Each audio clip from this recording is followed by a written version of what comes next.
Okay, so this video is about Armstrong's axioms, right? If you've already studied them and you just want a small revision, then just pause the video and go through both of these graphs. They are going to give a very good gist of what exactly are Armstrong axioms by themselves and the secondary rules which follow from them, right? If you want to do that, do that. But in the rest of the video, what I'm going to do is I'm going to contextify this topic to the whole of the subject so that you can remember it better, right?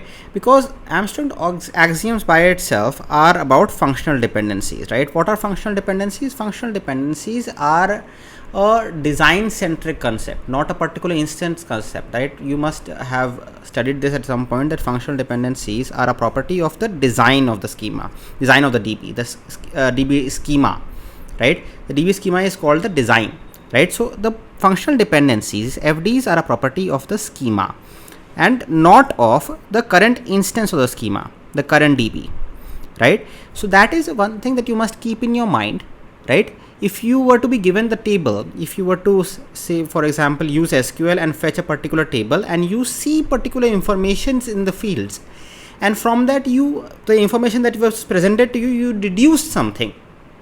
Say, for example, you deduced that the manager name is unique in this table, and from that you basically pointed out that the functional dependency can be drawn to some other property, right?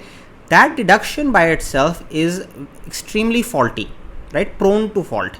Maybe right in this particular instance, but as long as it is not backed by the design of the DB, then it may fail at some future point when the DB goes on functioning by its own rules, right? So that part is very clear, that functional dependencies are a part of the design of the schema, right? Because then this is to instantiate, this is to remind you that the DBs are designed extensively, right? And when the design process is completed, now at that point the designers give out the fundamental semantically obvious dependencies, right? They give out the semantically obvious dependencies so that future users of the database can use them without having the anxiety or the ambiguity of making this faulty deductions.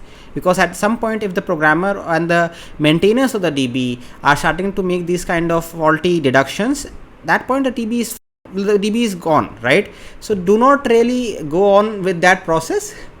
The designers must give you that hint or the fundamental property of the DB, right? So that semantically obvious aspect of the DB is something that has to be understood, right? But because only the semantically obvious points were mentioned, some of the data, some of the functional dependencies which would exist are not really mentioned. The example for that I will give. Suppose, for instance, from the department number to the manager. Suppose, for instance, that a particular company has the kind of theme that every single department is going to have only one single manager, right? If that is something that is present, that will reflect in the DB. Very good. And that is fundamental to the semantically most fundamental kind of thing. So that is going to be mentioned by the DB designers. Very good. Now every single manager is going to be assigned a company given phone number. That is also a particular information that is a policy of the company. So that would also be reflected in the functional dependencies given by the designers. But because for every single department number there is only one single manager, and for every single manager there is only one single phone, for every single department there is going to be only one single manager phone, right? That is not directly visible, and that is not even going to be mentioned by the DB designers, because that is not semantically, that is not a fundamental kind of thing. That is just, it is happening just coincidentally, right? So this is not going to be mentioned, but it is present. So this whole example that I gave you right now is supposed to give in your mind the image that the functional dependencies given by the DB designers is not a comprehensive list, because that is a kind of trend which is present throughout the industry. The concept of closure of F demonstrated by F plus was introduced, right? This F plus notion is basically we getting all the possible functional dependencies that could exist inside of that DB, and how do we get to that? We deduce it from the fundamental functional dependencies in the DB. Here I wrote this because when the concept is being drawn by the persons who is designing the whole thing, the semantically obvious aspects that is present to his mind are basically the fundamental aspects. Fundamental basically means something from which the other things, everything else in that domain, in that topic can be deduced, right? So that is something that you must keep in mind, that the fundamental dependencies, the semantically obvious fundamental functional dependencies, serve as a fundamental building block from which other dependencies can be deduced. But the thing is, as you must have solved mathematics at some point, so that mathematics would have given you this insight that we as humans are in all aspects, in all humbleness, have a limited scope of comprehension. We can observe patterns, we can comprehend patterns, and all those things are present, but our scope of comprehension, our memory in the mind is kind of very limited. And because it is limited, the deduction aspect must be done with very firm rules. And that is why mathematics as it exists today, you must be taught plus, minus, multiply, divide, right? These are not any operations. These are fundamental operations that have stood the test of time, and they serve as fundamental entities in our minds to organize the numerical aspect, the quantitative aspect of the world, right? Likewise, some kind of fundamental deductive blocks have to be present for us to be able to deduce all the other functional dependencies and have some kind of confidence that our reductions have yielded us a comprehensive list of functional dependencies. And because that is something that we desire, these Armstrong's axioms were presented.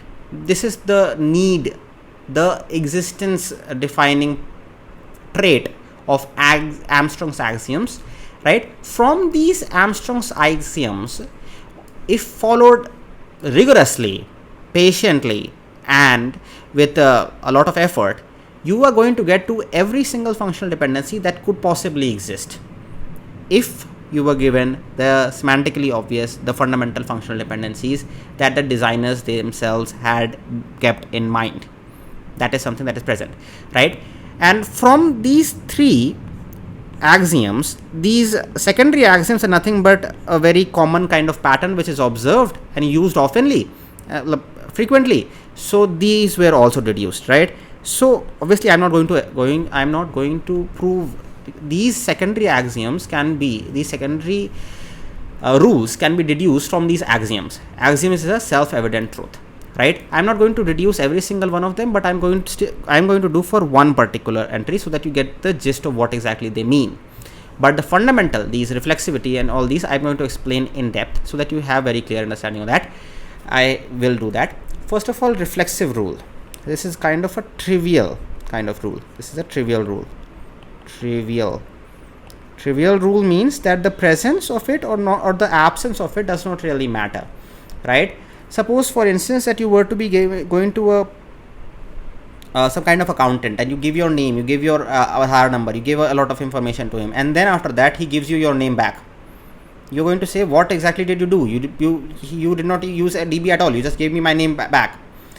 So you talking to that accountant is trivial, because the information you got from it is trivial.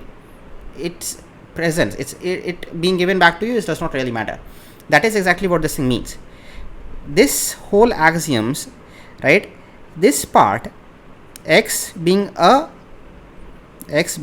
superset of y, right? X being a superset of y basically means from these x and y's are going to have held attributes, right? So x can hold the attribute of a, can hold the attribute of y can hold the attribute of some c and d, right? So as y is a subset of x, so here it could have a, only a, right? So from ab you get deducing a. That is the functional dependency, and this is something which is given by the reflexive rule, that if AB is present, it can deduce A. As you can see right over here, it is this is not a proper subset. This is a subset with a equal sign over here. That means that Y could also have every single element present in X, right? So that means AB could deduce you AB. This is also a reflexive rule, a trivial kind of reduction that can be present. Okay, this is first part. Now the second one, what is augmentation? So let me remove some of this because too much in the whiteboard is not very good. Now augmentation, what is augmentation? x giving y such that basically simple x to y is present, so why not put z on both sides, right? So this kind of reduction can be made. Think of it like this, that the table that was given over here, right, this kind of table is present, and you were to be you have a relationship between manager and phone number, right, and there is some kind of another entry over here, right, that entry being presented on both manager, right, if manager were to be used as a key for this particular phone number, if with manager you add a particular other information, because manager is unique, that other information is also, this one going to make the manager part not unique, right? So also going to just add to that, not really, it is you making the stuff bulky, but still it's going to hold, because manager is unique, so that collection of manager with some other information is still going to uniquely identify the manager's phone number, because every single manager has a single phone number. So that is the kind of thing which this augmentation rule gives you. Not very difficult, I say it is not trivial, because some other information, it is trivial from the DB point of view, but sometimes when doing deductions now, this augmentation does comes out to be a very useful kind of thing. So that's the thing. So its presence and non-presence is not really that kind of thing, is not really irrelevant, I would say. You will get that with examples as you follow. Now this transitive rule is something which is definitely not trivial, right? From x to y, you're given this, that y is functionally dependent upon x and z is functionally dependent upon y. Then you can deduce that from x you can get z.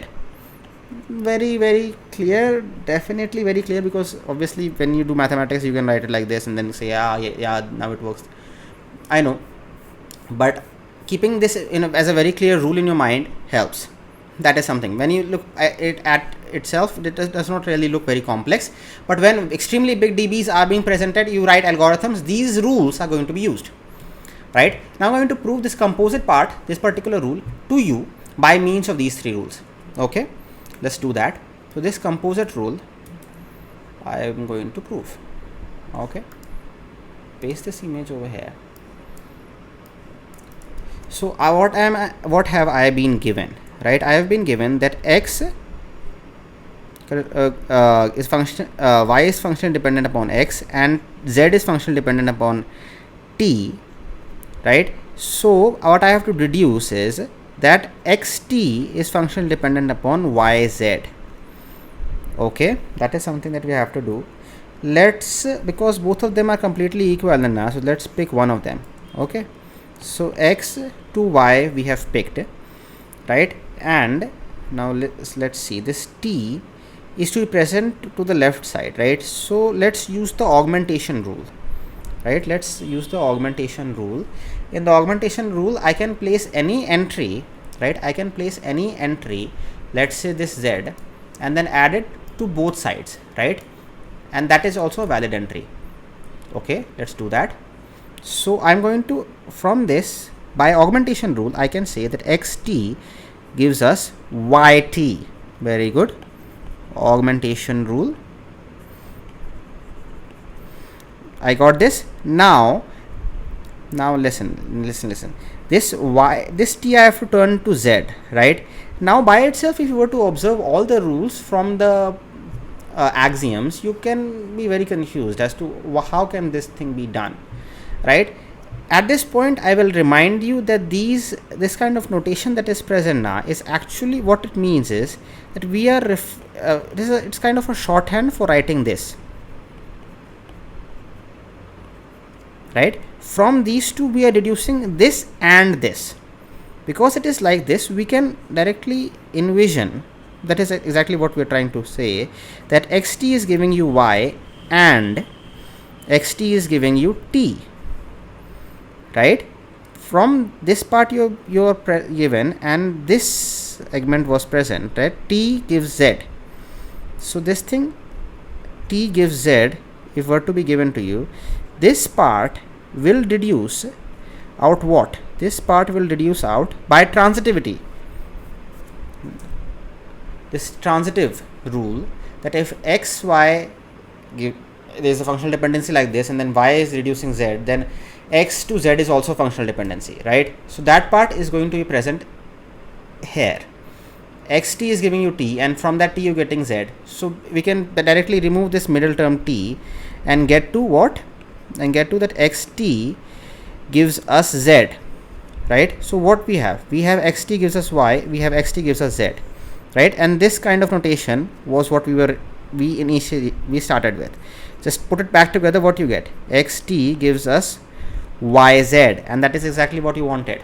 Xt gives us yz, right? And from the fundamental meanings of what functional dependencies are, how they are represented, you can actually prove one of the rules, composition rule, right?